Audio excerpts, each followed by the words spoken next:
Yeah, here at Wildfire, we had a customer that we've done 3 or 4 jobs for before.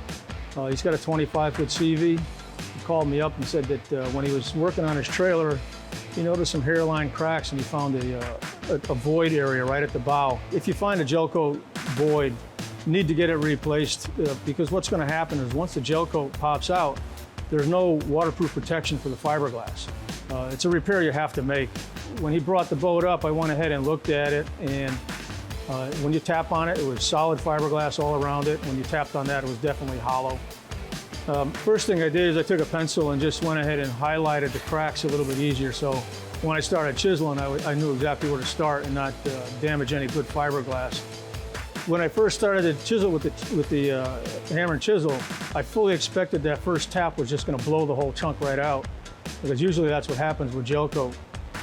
But when it didn't, and I hit it a few more times, I realized there was a little bit of glass attached. So I had to angle it a little bit deeper, and as soon as I punched it, I got behind that first layer of mat. And that's where the void was, between the first layer of mat and the rest of the fiberglass. It was only 3 1/4 or a 3/4 ounce mat, which is very, very thin once it's wetted out, so there's no need to replace it.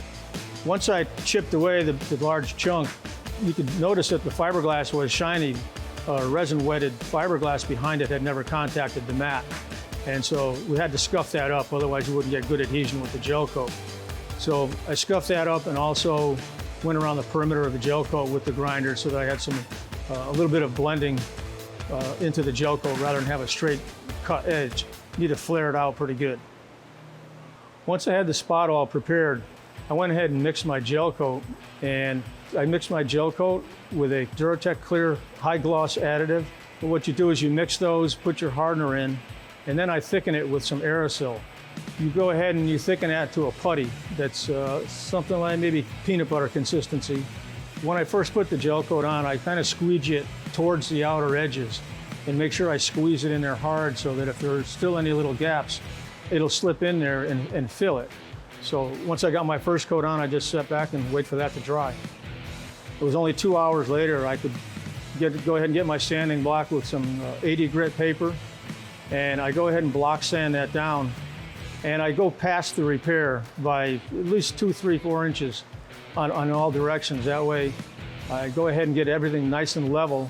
So I went ahead and mixed my second coat exactly the same way and made sure that the low area that I had was just a little bit heavier than it needed to be. And then once that dried, I went ahead and sanded that. Now I went down to 180 grit. There was definitely a little bit of tint in his boat. So on my third coat, when I mixed my Gelcoat, I went ahead and added a little bit of mustard to it. And the amount I put in was minuscule. I barely could even see it on the stick when I added to it. But I went ahead and mixed that and applied that with a squeegee again. So once we got it all laid out there the third time, we went ahead and waited. It looked like it was going to be a pretty good match. After my third coat dried, I went ahead and sanded it very lightly with 220, and I could see that everything was pretty good. So I went ahead and buffed it, with a 3M compound. It's a high cutting compound. And once we buffed it out, everything looked great.